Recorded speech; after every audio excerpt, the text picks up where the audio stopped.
তো এই পাথর সম্পর্কে আমরা বই পুস্তকে বা ইতিহাসে যেটা পেয়েছি, লেখা আছে এরকম যে এটি হচ্ছে একটা মানে দুধ পাথর, অর্থাৎ এই পাথর নাকি দুধ শুষে নেয়। জি। এটা কতটুকু সত্য সে সম্পর্কে আপনার কাছ থেকে জানতে চাচ্ছিলাম। আপনারা চোখে দেখেন থার্মিটার লাগান, এটার সাথে ভালো মিটার লাগে, পরীক্ষা করতে পারেন না। আর কতদিন এগুলি আমাদেরকে জিজ্ঞাসা করবেন? যেখানে টনকে টন দুধ ঢালানো হয় এভাবে আপনারা তো দেখতেইছেন, সেটা আবার দুধ না খেয়ে থাকতে পারেন নাকি? এই তথ্যগুলো আমরা চাচ্ছি, অনেকে এটা খায়, বিশ্বাস খায়। করতে চায় না। খায়। মূলত তাদের বিশ্বাস করানোর জন্য আমরা আপনার কাছ থেকে শুনতে যাচ্ছিলাম বিষয়টা। খায় এবং এটা মানুষের নিয়ত করলে সেগুলি ভালো হয়, হওয়ার পরে দুধ দেওয়া যায়। এই যে এখানে যেগুলো দেখতেছি এগুলি আমরা, ফুলতে পারো, দুধের স্বর এটাকে বলে ফুলতে পারো। জি।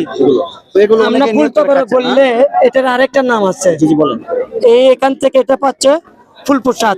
ফুল প্রসাদ, জি, ফুল উইথ প্রসাদ, দুটো মিলে প্রসাদ। ফুল প্রসাদ। হ্যাঁ প্রসাদ আমাদের মুসলমানের ধর্মতে তবারক, হ্যাঁ। হিন্দুদের তবারক, হিন্দুদের প্রসাদ। প্রসাদ বলে, আর মুসলমানদের নিয়ত করে তবারক। খালেই বালা মুসিবত বিপদ অনেক কিছু থেকে রক্ষা পায়। এর থেকে এখন জিজ্ঞাসা করতে পারেন কিসের জন্য সালাম করলো। অনেকে এখানে যে দুধগুলো দিচ্ছে, সে দুধগুলো শুধু এখানে রাখা হচ্ছে না, অন্য কোথাও রাখা হচ্ছে? এখানে ঢালা হয়, ওখানে রাখা হয়, ওখান থেকে আবার সবাইকে দেওয়া হয়। ওটা প্রসাদ নামে দেওয়া এখানে হয়। অনেক মা বোনেরা আসলো, আমি দেখলাম আর কি, তারা এখানে এই যে আপনি যে প্রসাদ বা যেটা তবারক বললেন সেটা খাচ্ছে, যে নিয়ত করে খাবে সেটা সে নিয়ত পূর্ণ হবে। এটা অন্য আল্লাহ মালিককে, আল্লাহ, মহান আল্লাহ পাক। উনি আল্লাহ যদি উনি সারা দেয় তাহলে আবার আসবে।